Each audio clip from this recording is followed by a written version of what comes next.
about, Exactly. that is when you think you realize when the church is then being shut down, like we saw with this COVID emergency orders, people weren't even allowed to go to services, but people could show up to these massive BLM protests. I mean, what are And those scripture. messages that are being sent, right? And so I think that for someone like you, especially someone who has that story that's not your average Politico, but actually woke up on your own and then comes from the gang culture, which is essentially part of what that system is, right? That system of incarceration. What do they say? It's like from going from elementary school to high school to jail, basically, just that direct pipeline. I know that you said you have parents. Are your parents from Mexico? Are they first or second generation? What is your family's history and No, culture? they're Americans. My grandpa was came illegally, but my parents were So they're born here. Chicanos, basically. They're Chicanos, yeah.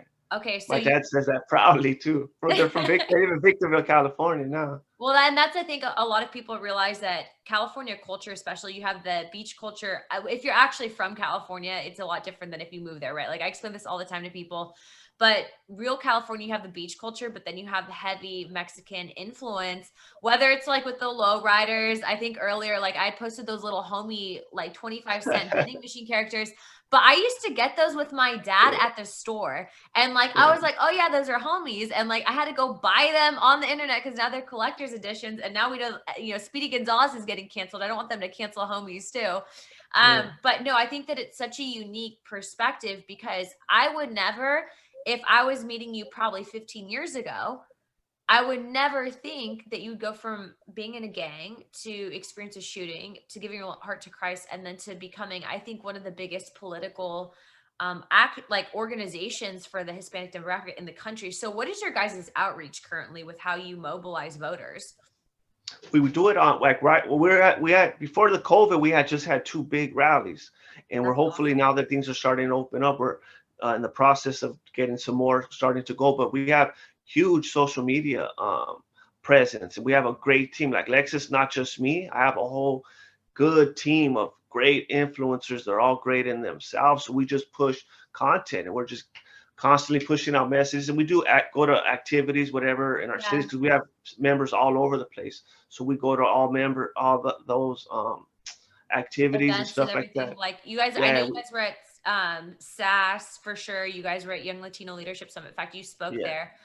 yeah. Another thing I think is interesting is that a lot of people, and obviously going back to what the Democrat Party is doing with social media, they just launched a $200 million fact checking initiative to hit organizations like Lexit, which is something that you Okay. started, right? Like you were one of the Yeah, original founders, to not just fact check those memes, but to also help control, I think, the narrative because they could not understand why it was that the Hispanic American demographic and people honestly that came here illegally, why they have conservative values, and it's that faith factor. And so I exactly. think a lot of people are realizing, holy cow, the Hispanic vote, the Hispanic voice is so important, and organizations obviously like yours are incredibly important. Have you faced backlash from other people in doing what you do, not just people on the left, but I think people on the right trying to kind of sabotage?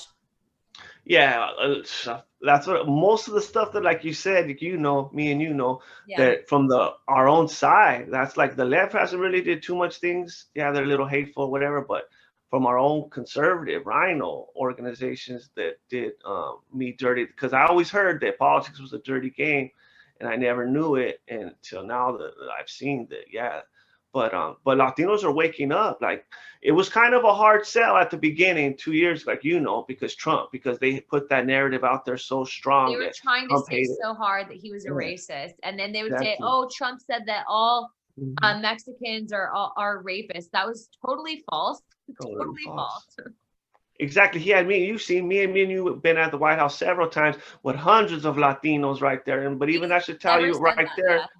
Trump had me ex-gang member Chicano, ex-gang member at the White House 6 times. So that shows that that was a total fake. So that's what we did. That's why I feel that Lexi, we had a lot to do with those Trump, the numbers of, because you don't even know. I've been to the White House. I've been all over. Mostly all Latinos could relate to my story, even if they weren't in grade. They'll say, "Oh, my cousin was in gangs," or "I grew up in the barrio," Yeah. or even I'm telling you, even at the headquarters of the RNC, I heard that even in the White House, like no matter where I'm at, Everyone has a Latinos could connection. relate. Yeah, every Latinos know what's up when the story, they see that I'm real, and that's why that got their ear. So then I started telling them why, like, but so more like most Latinos are conservative, they just don't know it. So that's what we do. So first Talk about your they see my stories. story and all, they're like, okay, he's real. They know that he could tell that I'm a real. So then they listen, okay, why is this fool going for the Republicans? Aren't they all rich white? And that's what we're telling them, nah, you're pro-life, aren't you? You're pro-Second Amendment, aren't you? You know what I mean? You're against you're for lower taxes. Just going down the list for them, they're like, yeah, yeah, yeah, yeah. So even so many before, like in my own personal life, that I used to get in big old debates for. They were anti-Trump haters to the to heart to their core. Now they're with Lexit, or I think they like switched up. and I think it's really incredible because of all the organizations, and I think that we all kind of met each other at a really important time in history and then culture with influence. I mean, because it's been like, I think the initial OGs, right? It was you, it was David, it was me, it was Emma, it was Anthony, it was Yeah, Linda. But like that's all nice. these people have separately evolved, like within these national movements. And it's interesting because Lexit in particular has the ability to go places where other organizations cannot. And I think it's because you guys bring out that different perspective. Like I was telling my mom about, I forget what his name was, but he was one of your members and he had a lowrider that he would like put flags on. And that Yeah, to me, like I saw that and I was like, now that's what we need more of, like, we do. See, but you it's like, know. it's true. And like you see that kind of aspect of just like you said, there's people in DC, but if you're Hispanic, specifically if, like you're Mexican, I think that the connection's a little bit more like I see you, you see me, kind Yeah, of we're yeah, tracking. But it creates that connection. And I see that it's kind of interesting because I feel like we do stick together a lot.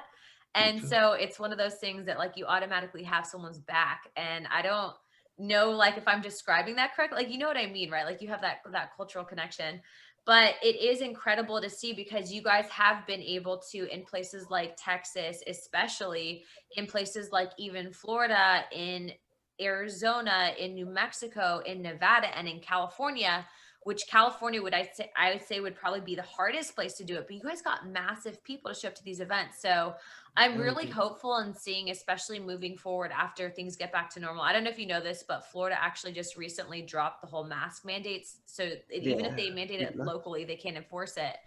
Yeah, Um, I think that you guys are going to be huge from here on me too. out, and it's kind of interesting because I talk to a lot of